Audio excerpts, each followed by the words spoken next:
Muy bien. Vamos, Sandrito.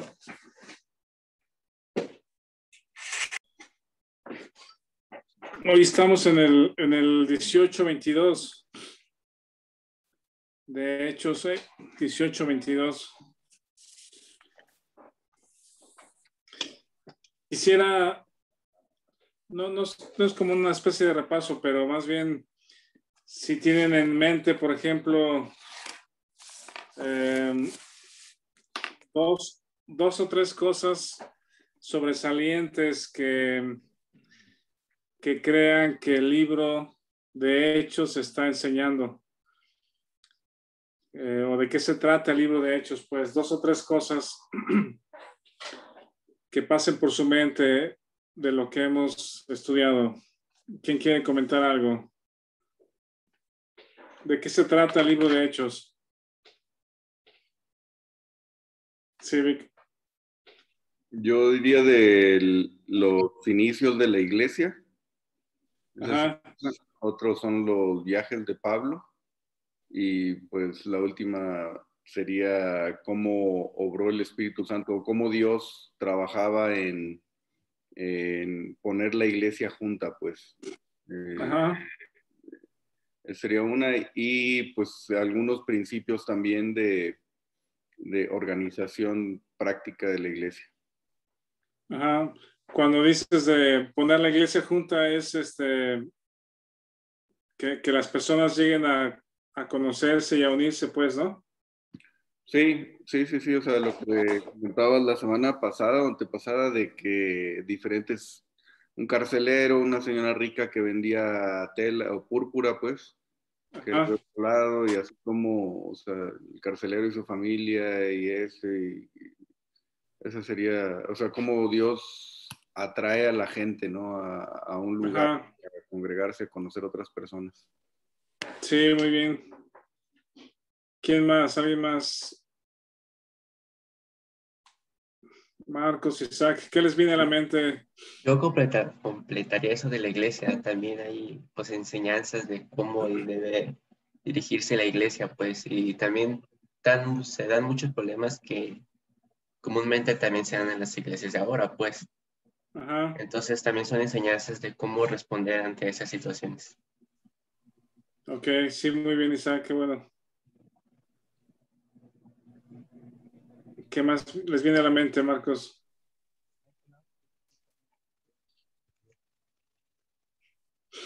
No se escucha.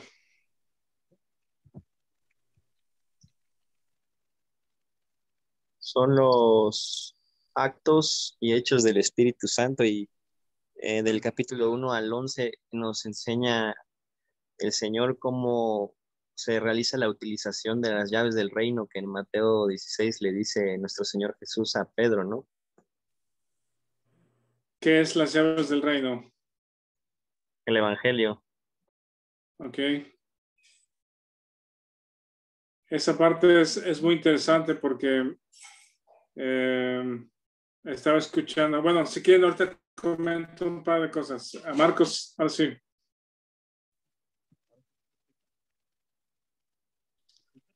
No, no se escucha.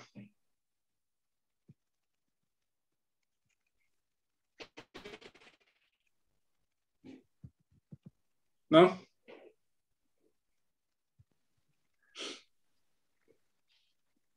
Rafa, a mí No se algo escucha. Sí, Juanjo, adelante. gracias. A mí algo también que me llama o que me hace mucho sentido, pues, que es la conversión de tantos gentiles, ¿no? Ajá. Me hace mucho sentido en base al plan, obviamente, que Dios tiene, pues, que es llevar su palabra a todas las naciones. Y el ver cómo se convirtieron, como dice, se convirtieron 5,000, se convirtieron 3,000, o sea, del poder que tiene realmente el Evangelio, pues, y realmente, pues, cómo se cumplen los planes a través de las personas que Dios ha escogido para que así se haga, ¿no? Entonces es algo que llama mucho mi atención y que me emociona, pues, el ver cómo al día de hoy sigue siendo así, pues cómo siguen muchas personas conociendo el Evangelio y se siguen convirtiendo a Jesucristo, ¿no? Así es, sí, correcto, muy bien, Juanjo. ¿Alguien más? ¿Algún otro pensamiento? Marcos quiso hablar, pero no se pudo.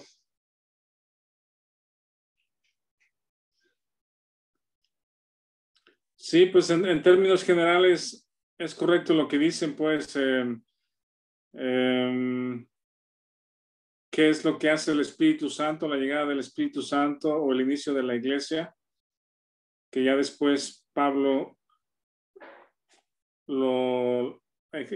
habla más acerca de eso, por ejemplo, en Efesios, que dice que de ambos pueblos, los judíos y los gentiles, hizo uno nuevo, pues un nuevo hombre, que es la iglesia.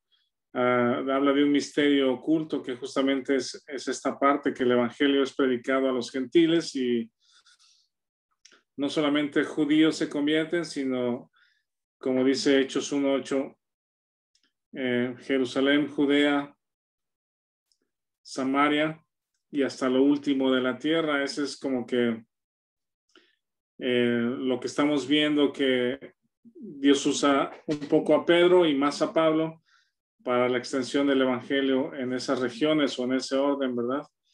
Y también sí, como Dios obra para traer a diferentes personas o diferentes estratos de personas o personas de diferentes estratos para formar su cuerpo y hacerlos uno. Lo que me llama también mucho la atención es el tema del evangelio.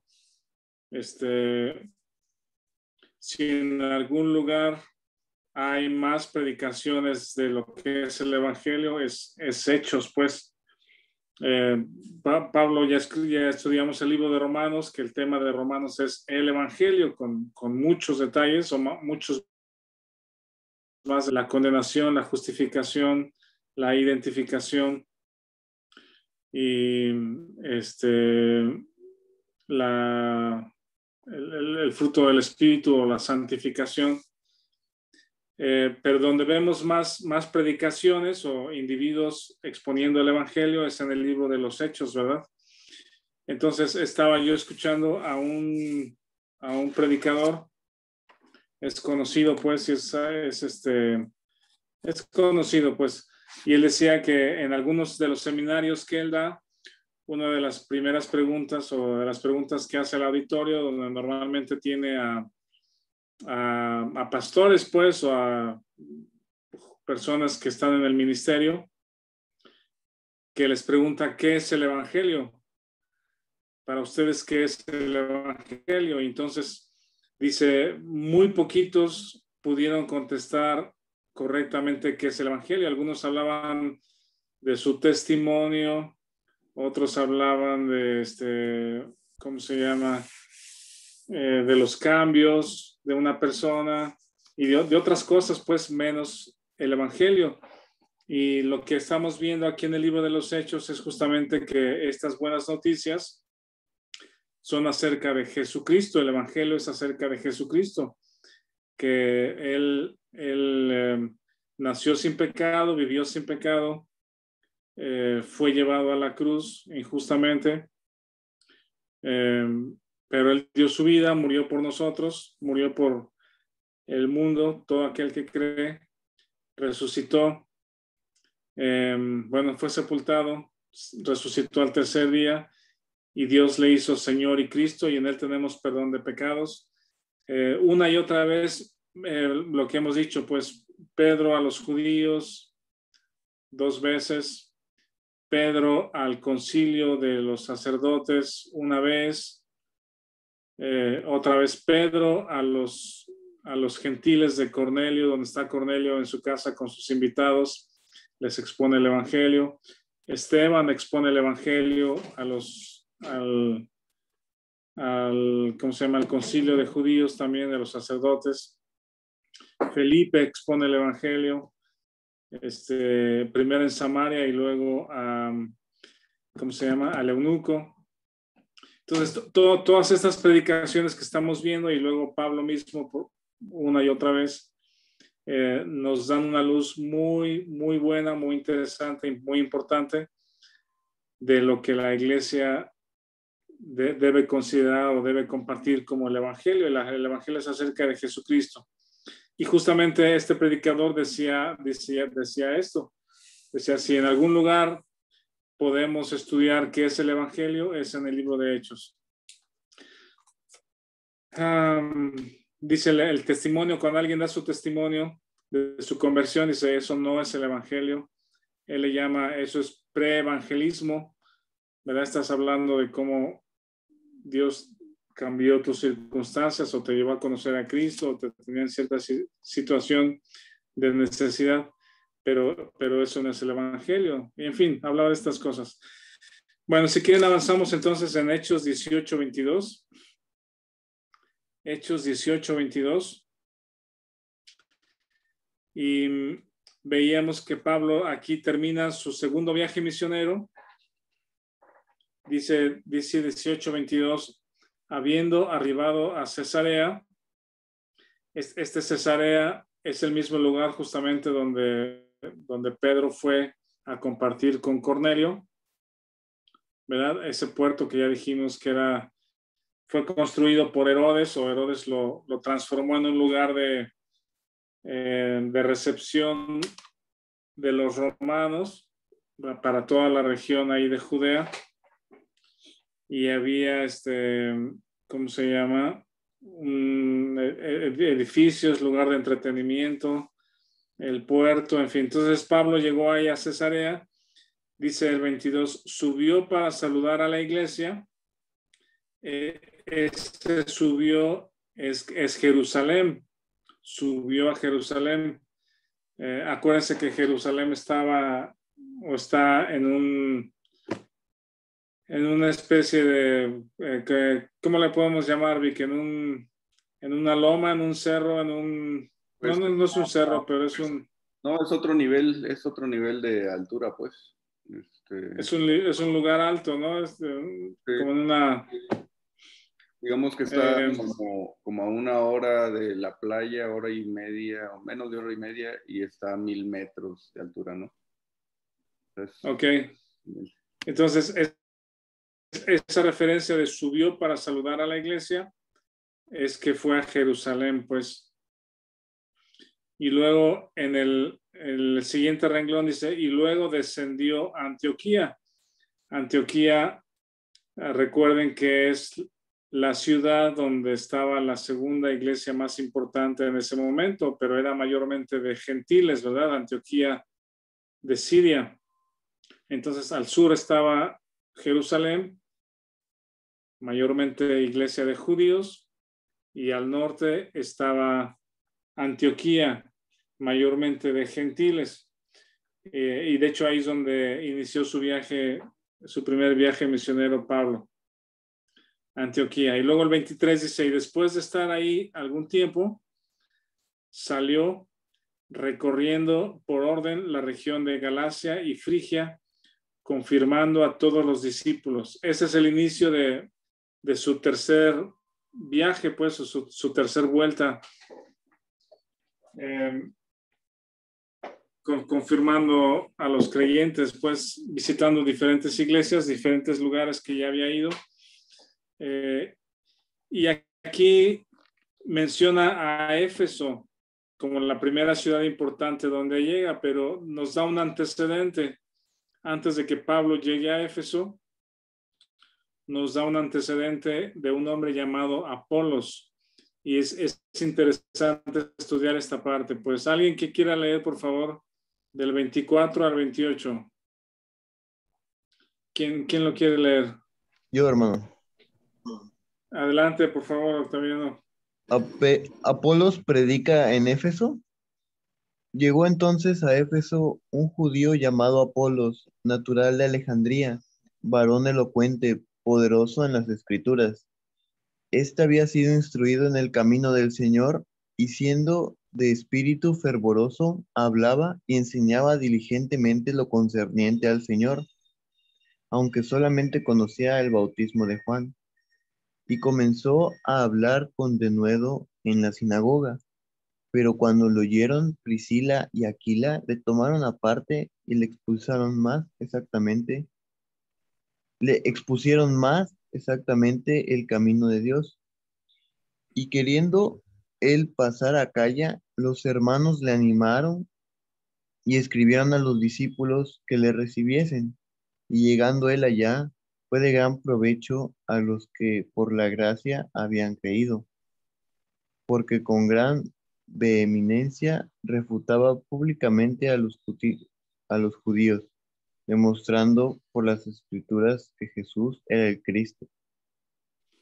Sí, este Apolos es muy interesante lo que menciona de él, porque por un lado, una fortaleza suya era el conocimiento de las escrituras del Antiguo Testamento, ¿verdad? Conocía el Antiguo Testamento y lo mismo que hacía Pablo, pues a través del Antiguo Testamento demostraba, dice, que Jesús era el Cristo.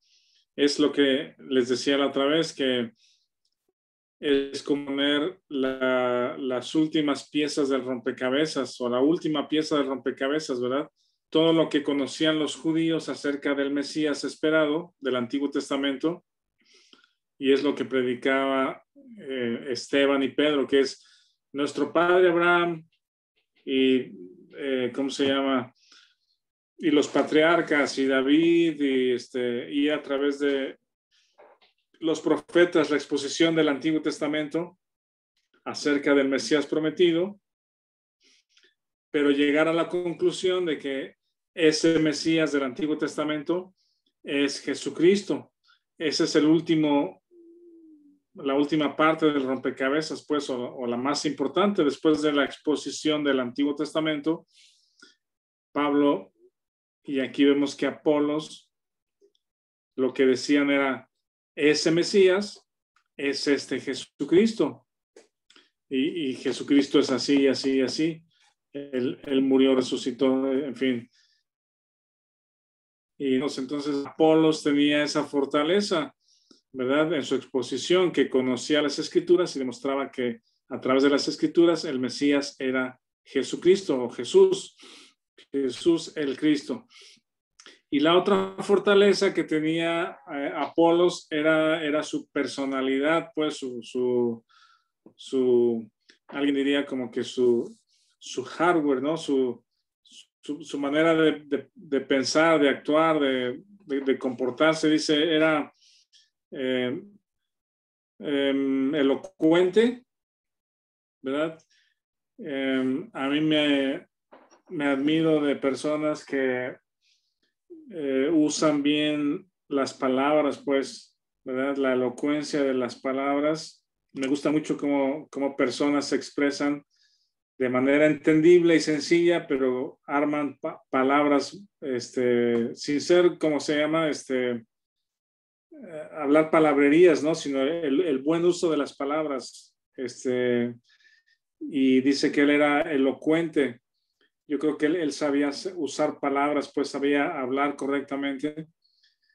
Y luego decía espíritu fervoroso, ¿verdad? Una persona también no creo que haya sido nada tranquilo ni así como que manso, no sé si manso, pero más bien de un carácter retraído o tímido, sino lo contrario, pues, ¿verdad? Dices espíritu fervoroso, una persona muy elocuente y con mucha energía, yo pienso. Dice, y enseñaba en Éfeso. Entonces, esta ciudad de Éfeso, donde va a llegar Pablo, el escritor Lucas nos da este antecedente, que ahí en Éfeso estaba esta persona Apolos, judío de Alejandría. Alejandría fue una ciudad fundada por Alejandro Magno, ¿verdad? Y dice, tenía una debilidad. ¿Alguien vio cuál es la debilidad que tenía Apolos? En su mensaje, en lo que él estaba haciendo, tenía una debilidad. Ahí dice en el texto 25.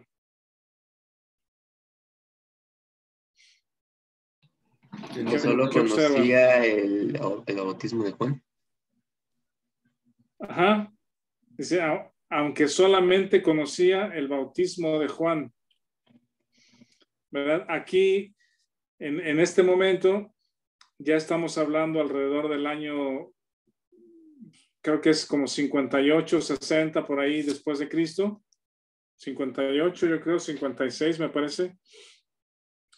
Por ahí.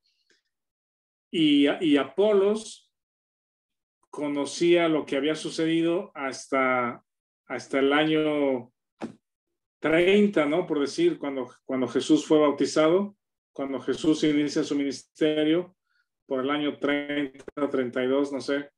Entonces le faltaban más de 20, 25 años de mensaje o de actualización, ¿verdad? Entonces no sé a dónde había estado Apolos. Su predicación no era mala, ¿verdad? Porque lo hacía usando las escrituras, pero la información que él tenía llegaba hasta el bautismo de Juan. Entonces, lo más que él podía predicar era llamar a los judíos al arrepentimiento, ¿verdad? Eso es lo que hacía Juan. Juan el Bautista se le considera el último profeta del Antiguo Testamento. ¿Sí? Digamos que ahí quizás un tema de discusión, pero el Antiguo Testamento, aunque termina en Malaquías, y después de Malaquías tenemos 400 años de silencio donde Dios no habló a través de ningún profeta. Les decía, creo que al principio, que esa hojita blanca que está ahí entre Malaquías y Mateo, ¿verdad? La mayoría de las Biblias tenemos una hojita blanca ahí. De hecho, está puesta ahí pues como separación, nada más como inicio del Nuevo Testamento. Pero cuando vean esta hojita entre Malaquías y Mateo, esta hojita representa 400 años. Y está muy bien que esté en blanco, porque Dios significa, pues, o podemos tomarlo, la parte blanca, pues, que es que no hay mensaje, ¿sí? Hay silencio. Dios no habló a su pueblo para nada 200 años. Entonces Juan, después de 400 años de que no había habido ningún solo profeta diciendo, así dice el Señor, ¿verdad?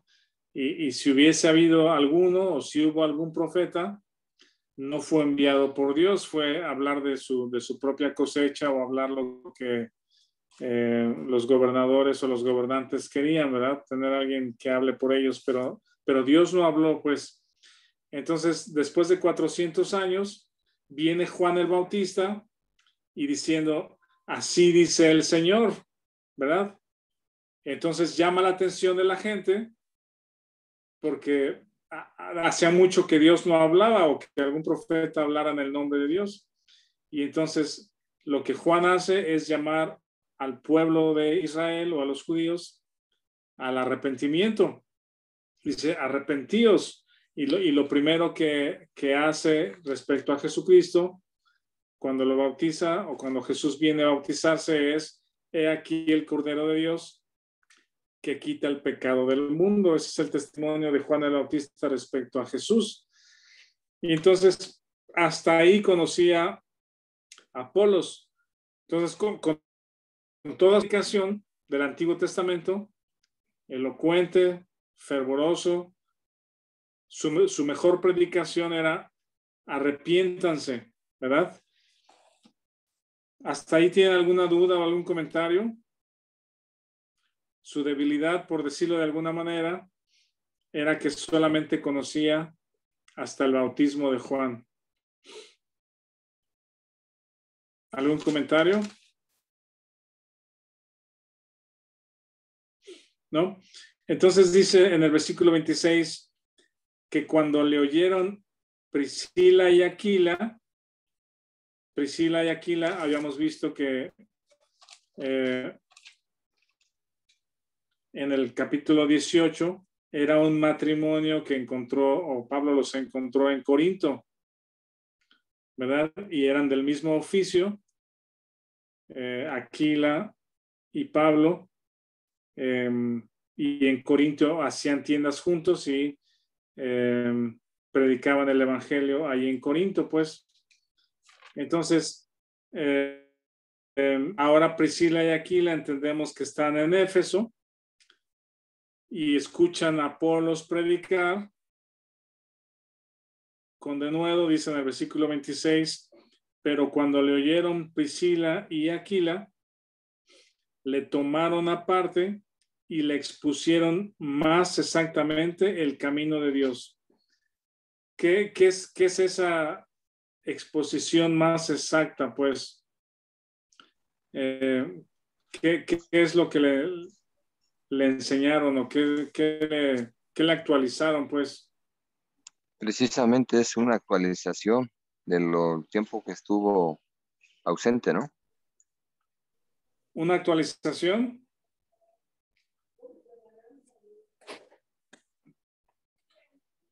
Sí.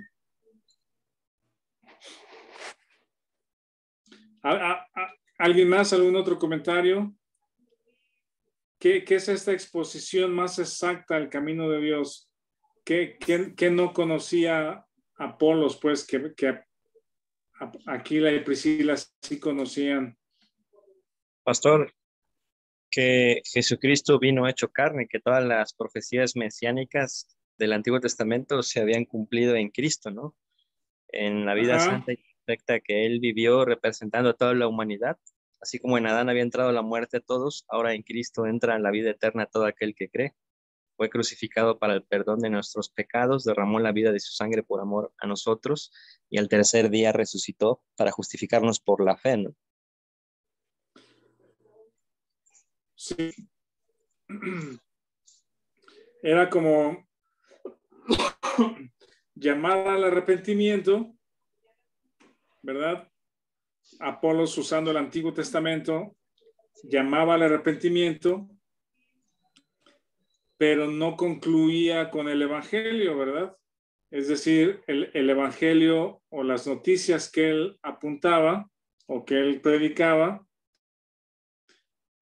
no concluían en la persona de Jesucristo, ¿verdad?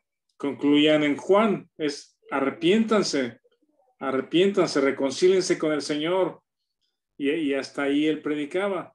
Y entonces Priscila y Aquila le muestran o le comparten. Aquí me gusta cómo dice, expusieron más exactamente, ¿verdad? Afina tu mensaje, conclúyelo de manera fina y correcta. No correcta, sino ¿cómo se llama? Apuntando a la persona de Jesucristo, ¿verdad? De manera fina, más exactamente, y concluye en Jesucristo, que este Jesucristo o este Jesús bautizado por Juan es el Cordero de Dios, vivió sin pecado, murió por nuestros pecados, fue sepultado, resucitó al tercer día, en él tenemos perdón de pecados, Dios le ha hecho Señor y Cristo, como lo han expuesto, ya mencionamos Pedro, Esteban, Felipe, Pablo, etc. ¿Aquí tiene algún comentario o alguna duda? ¿Alguna observación? ¿No? Bueno, seguimos entonces. Me llama también la atención de que Apolos se deja enseñar, ¿verdad? Eso me habla muy bien también de su carácter, pues, o de su corazón. Parece que no era una persona, o sea, era una persona con conocimiento de las Escrituras, del Antiguo Testamento, que tenía un mensaje incompleto, pero que es una persona enseñable, ¿sí? Que no es una persona soberbia o orgulloso que cree que lo sabe todo, ¿verdad? Sino se deja enseñar.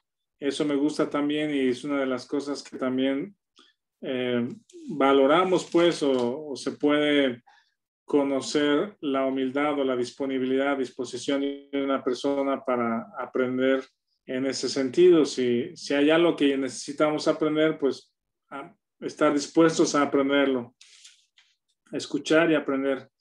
Y luego, bueno, el 27 dice, y queriendo él pasar a Acaya, los hermanos le animaron, escribieron a los discípulos que lo recibiesen. Llegando él allá, fue de gran provecho a los que por la gracia habían creído. Y en el 28, ahora vean la nueva predicación de Apolos, ¿verdad? ¿Hasta dónde llegaba la nueva predicación de Apolos? En el versículo 28. ¿Quién lo lee, por favor, 28?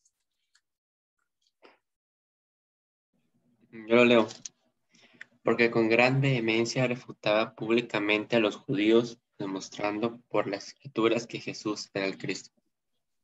Ajá. Ahora, su predicación ahora sí está completa. Ya no solamente es llegar hasta Juan el Bautista, sino ahora dice, demostrando por las escrituras que Jesús es el Cristo. Ahora sí, el evangelio que él está predicando es acerca de la persona de Jesucristo, su muerte y resurrección.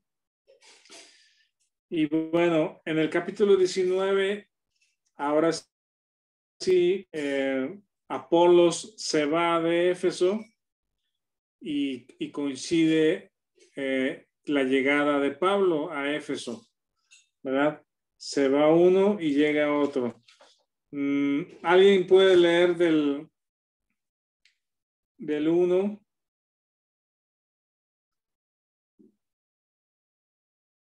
Del 1 al 7. Del 1 al 7, porque esta parte también es relevante de lo que sucede aquí en Éfeso. ¿Quién lo lee, por favor? 19, del 1 al 7. Aquí lo tengo, pastor. Dice, sí, adelante, por favor. Hechos 19, 1 al 7.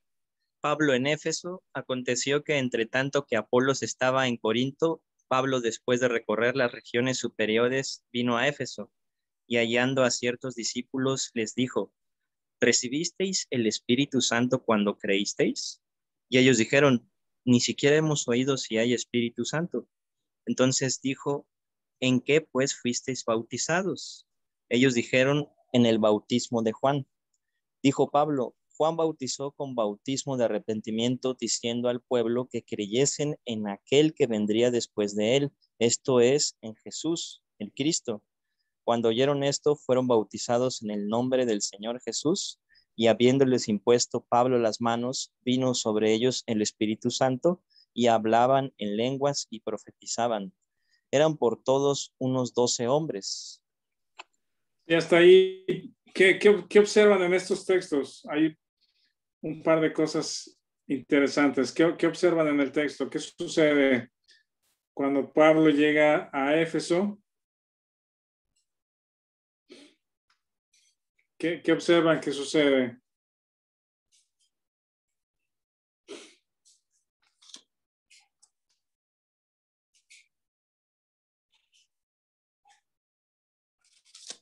Perdona, yo quiere a comentar? uno de sus discípulos y les preguntó si habían recibido el Espíritu Santo. Ajá. ¿Y la respuesta?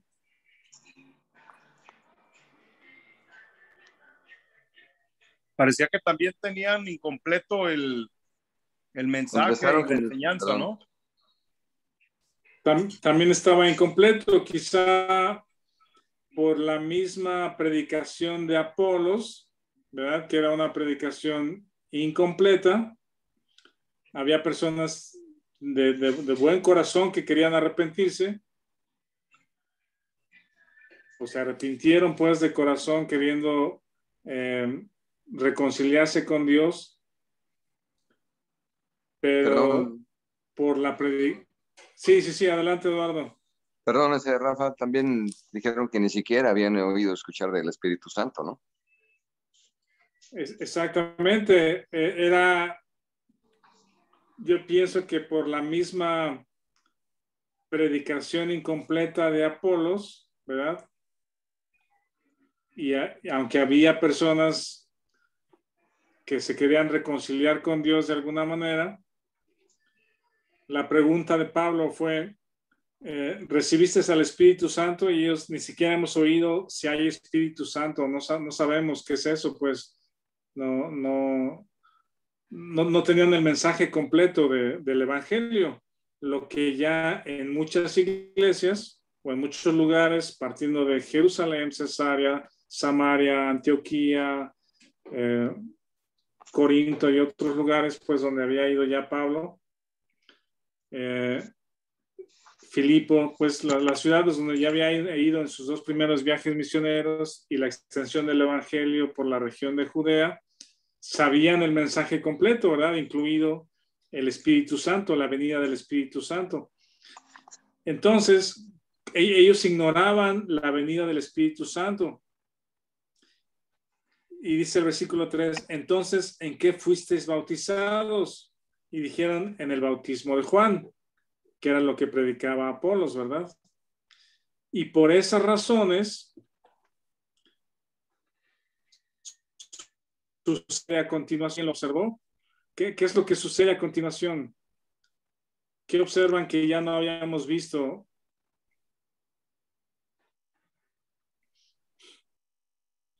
¿Quién quiere comentar una observación que no habíamos visto? Después de lo que aconteció, Rafa. Sí. ¿Qué sucede después? Dijo Pablo, dice, con el bautismo de arrepentimiento, el pueblo que creía en aquel que vendría después de esto, en Jesucristo. Ya les habló del Señor Jesucristo. Sí. Cuando oyeron esto, fueron bautizados en el nombre del Señor Jesús. Les impusieron las manos y empezaron a hablar en lenguas, ¿no? Y a profetizar. Rafa, otra vez, no se había visto ya eso. Eso ya no lo habíamos visto, ¿verdad? ¿Sí se acuerdan? Ya no habíamos visto ni imponer manos. Creo que imponer manos solamente lo vimos una vez, que fue cuando en Samaria hubo creyentes o personas creyeron y mandaron llamar a Pedro, ¿verdad? Para que viniera Pedro, y Pedro les impuso las manos y recibieron al Espíritu Santo. Y eso ya no lo habíamos visto que sucediera, pues, en las predicaciones, las que menciono, pues, en Filipo con la Lidia, la vendedora de púrpura, que solamente dice, y Dios hizo que ella estuviera atento a las palabras, abrió el corazón de ella para que estuviese atento a las palabras de Pablo. Y dice, y fue bautizada, ¿verdad? Es decir, habíamos visto posición de manos. Y la otra cosa que menciona Juanjo es, vino sobre ellos el Espíritu Santo y hablaban en lenguas. Hablar en lenguas no lo habíamos visto, ¿verdad? Sí, siguen hasta aquí, ¿verdad? ¿Por qué otra vez regresamos? ¿O por qué otra vez tiene que suceder esto? Pues imposición de manos y hablar en lenguas como demostración de la venida del Espíritu. ¿Tienen algún pensamiento? Pastor, perdón, adelante. Adelante, perdón. Creo que nos da un buen ejemplo de cómo hay falsos convertidos en un lugar o en una congregación, ¿no? Pienso de forma personal que ellos no habían creído que realmente Jesucristo había cargado todo su pecado en su propio cuerpo, ¿no? Y que los había sustituido en la muerte para recibir la ira de Dios en su lugar. Entonces no habían creído de verdad en el Evangelio. Por eso luego dice que los bautizaron en el nombre de Jesús. Pues realmente no habían creído en el Evangelio porque no conocían el Evangelio. cierto arrepentimiento y deseo de reconciliarse con Dios, pero hasta ahí, pues, ¿verdad? Entonces, sí, ¿cómo vamos a recibir al Espíritu Santo si no sabemos? Les faltaba información, por decir, ¿verdad? Entonces, se les enseña el Evangelio completo acerca de Jesucristo, o el fundamento para la fe, y entonces ellos creen en esa parte que les faltaba. ¿Alguien más? Sí, precisamente no es que hayan sido falsos creyentes, sino que, así como lo comentas, Rafa, no tenían la información completa, ¿no? Entonces, lo más importante, el Evangelio del Señor, era lo que les hacía falta, y no la tenían. Exactamente, la fe tiene que estar fundamentada en hechos, ¿verdad? La fe está fundamentada en hechos, entonces ellos no podían creer en algo que no conocían, que había ocurrido. ¿Alguien más? ¿Sí, Víctor o...? Sí, Rafa, yo creo que con lo que comentabas de la probable enseñanza incompleta, a pesar de que el Espíritu Santo ya había llegado,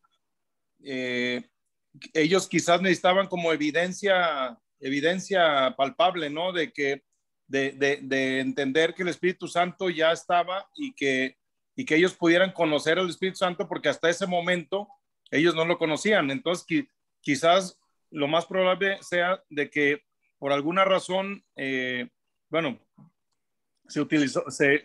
Dios mismo utilizó este don o estos dones para que ellos vieran el poder del Espíritu Santo. Quizás pudiera ser otra explicación, ¿no? Sí, porque solamente son 4 ocasiones donde se menciona esto, pues, y las podemos repasar en detalle la semana que entra. Y aunque ya no había ocurrido la señal de hablar en lenguas, ya no había ocurrido, aquí vuelve a ocurrir. Yo pienso que justamente por la necesidad y porque lo que dice Hechos 1:8, pues recibiréis poder y me seréis testigos en Jerusalén, y ahí sucede el hablar en lenguas inicial, y recordamos que lenguas son idiomas, ¿verdad? Que hablaron los discípulos, los apóstoles ahí en Jerusalén. Y luego dice Judea, Samaria y hasta lo último de la tierra. Entonces, en esta parte de la extensión del Evangelio a lo último de la tierra, Éfeso es un puerto súper importante, pues es como la ciudad que abre, es la puerta al mundo gentil, pues, ¿verdad? Éfeso, digamos que de esa región de Judea y ¿cómo se llama? Al norte de Judea, pues, donde está Éfeso, ¿sí? Éfeso es la puerta al mundo gentil. Y pienso que por eso vuelve a suceder este evento, el hablar en lenguas, como evidencia del conocimiento del Espíritu Santo. Y es como decir, lo mismo que sucedió con los primeros gentiles, pues, que Pedro tuvo que ir, ¿verdad? Y Pedro dio testimonio y dijo, es lo mismo que a nosotros, ¿sí? Ellos hablaron en lenguas y la conclusión es igual que nosotros. Entonces, es como esa afirmación de que esto que está sucediendo en Éfeso, conociendo el Evangelio completo, recibiendo al Espíritu Santo y hablar en lenguas como demostración del Espíritu Santo, dice, es lo mismo que sucedió en el Espíritu, es el mismo Evangelio. Es como que otra vez poner un sello de veracidad a esta predicción de Pablo. Y es la última ocasión donde se menciona el hablar en lenguas. Ya no lo vuelve a mencionar. Entonces, son muy puntuales las ocasiones donde se menciona que los creyentes recibieron al Espíritu Santo y hablaron en lenguas.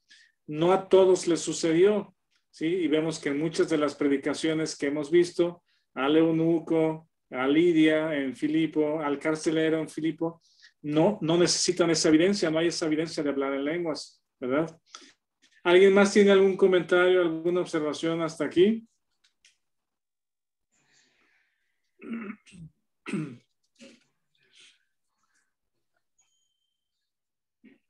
Bueno, yo creo que la semana que entra podemos hacer un poquito de repaso en esta parte, recordando, recapitulando las otras ocasiones donde sucede esto. Y aquí dice el versículo 19:7 que eran en total unos 12 hombres, ¿verdad? Era un grupo muy pequeño, reducido, no era una gran multitud, sino un grupo reducido de 12 personas que recibieron al Espíritu Santo y hablaron en lenguas. Y luego el versículo 8 dice, entrando Pablo en la sinagoga, habló con denuedo por espacio de 3 meses, discutiendo y persuadiendo acerca del reino de Dios. Pero endureciéndose algunos y no creyendo, maldiciendo el camino delante de la multitud, se apartó Pablo de ellos y separó a los discípulos, discutiendo cada día en la escuela de uno llamado Tirano.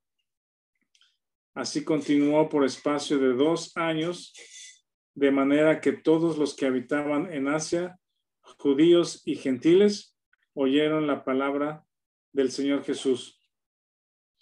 Aquí habíamos visto que en Corinto, en su viaje anterior, Pablo había estado 1 año y medio. ¿Se acuerdan que estuvo 1 año y medio en la ciudad de Corinto? Y no en muchas ciudades Pablo podía estar mucho tiempo. En algunas ocasiones estaba unos días, unas semanas y tenía que ir a discusión, etcétera. En Corinto estuvo 1 año y medio y aquí en Éfeso aparentemente es donde más tiempo estuvo Pablo enseñando. Dice, así continuó por 2 años en Éfeso enseñando.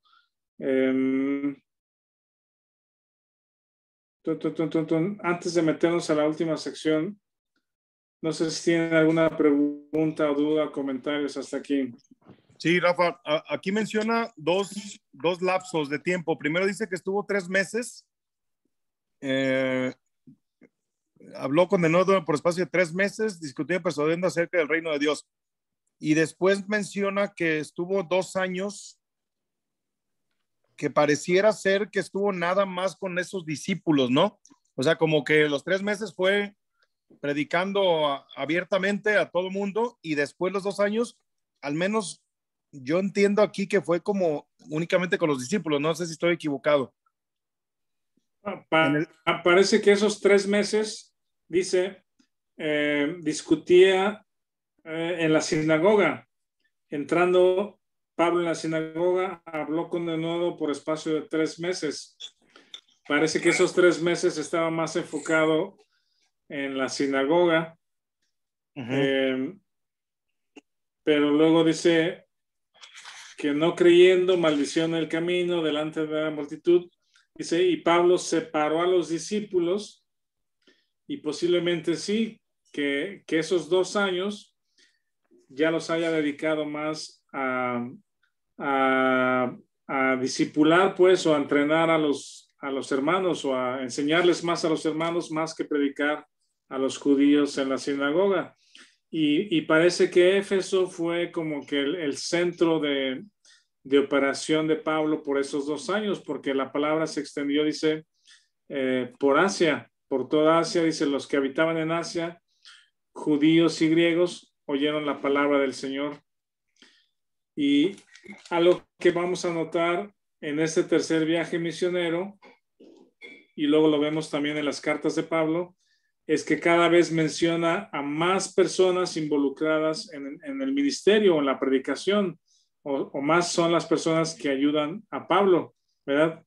En el primer viaje misionero vimos que solamente era Pablo, Bernabé, y Marcos estuvo un tiempecito. Realmente se regresó muy rápido Marcos, En el segundo viaje misionero ya eran 4, que era Pablo, Silas, Lucas y Timoteo, ¿verdad? En el segundo viaje misionero.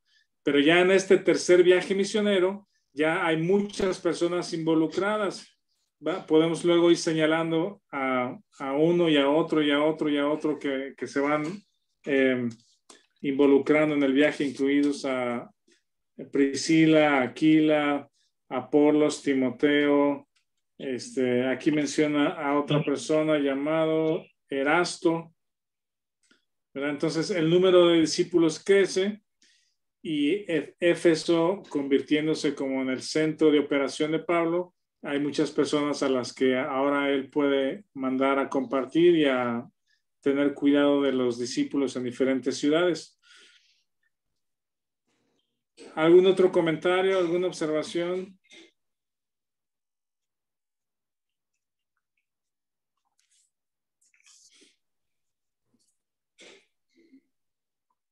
Sí, pastor. ¿No? Sí, perdón. Vemos también cómo va el orden del Espíritu Santo en la implantación de iglesias, ¿no? Por ejemplo, en Efesios 4:11 dice, aún nos constituyó apóstoles, que es el fundamento con el cual el Nuevo Testamento se escribió, ya no hay más, solamente son 12 columnas, 12 puertas en la Nueva Jerusalén. Y luego dice, luego otros evangelistas. Siempre el ministerio que el Espíritu Santo implementa para poder hacer crecer el cuerpo de Cristo es el ministerio de evangelismo, ¿no? Y del mismo ministerio de evangelismo salen los otros, así es como lo hace el Espíritu de Dios. Sí. De profetas, pastores y maestros, ¿no? Sí, en ese proceso de establecimiento de la iglesia, digamos que en algún momento también es el mismo proceso de que se está escribiendo el Nuevo Testamento, las cartas de Pablo, que finalmente es la escritura completa, ¿verdad? En ese proceso hay apóstoles, profetas, pero eventualmente ellos terminan, los apóstoles mueren, se acaban los apóstoles, los profetas eventualmente ya no son necesarios en ese sentido porque ya está la palabra escrita. Está el otro sentido, digamos, de profetas en medio de la iglesia que exponen la palabra de Dios, de acuerdo con Romanos 12 y Efesios, pues. Pero eventualmente los que quedan como encargados o como responsables de cuidar a la iglesia son los pastores y diáconos, o ancianos, diáconos, obispos, diáconos. Y es lo que Pablo hace, pues, establecer ancianos en cada ciudad para cuidar a la iglesia. Miren, ya no me quiero meter a la otra sección a partir del versículo 11 porque ahí hay varias cosas que terminan en un alboroto. Entonces, si quieren, aquí le dejamos por hoy. Si no tienen alguna pregunta o algún comentario, yo creo que podríamos dejarle por hoy y la semana que entra nos metemos. Y todavía hay cosas muy interesantes en los siguientes capítulos de Hechos, entonces hay muchas cosas buenas todavía por aprender. ¿Algún comentario? Creo que Víctor ya salió, iba a salir de viaje.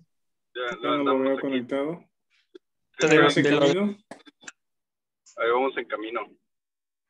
Ah, muy bien. Es que ya no te vi aquí, pero qué bueno que ahí estás todavía. ¿Quién va a comentar Pastor, algo? Sí, de la duda de la vez anterior, ¿se acuerda de lo del voto de consagración de las cabezas rapadas de Pablo? Ah, sí. No me di la tarea, perdón que se me pasó. ¿Tú has estudiado algo de eso? Sí, vi muy poco, honestamente, de forma muy ligera. Y vi como que más adelante en el capítulo, en el libro de Hechos, vuelve a tocar el tema, de hecho, vuelve a tocar el tema.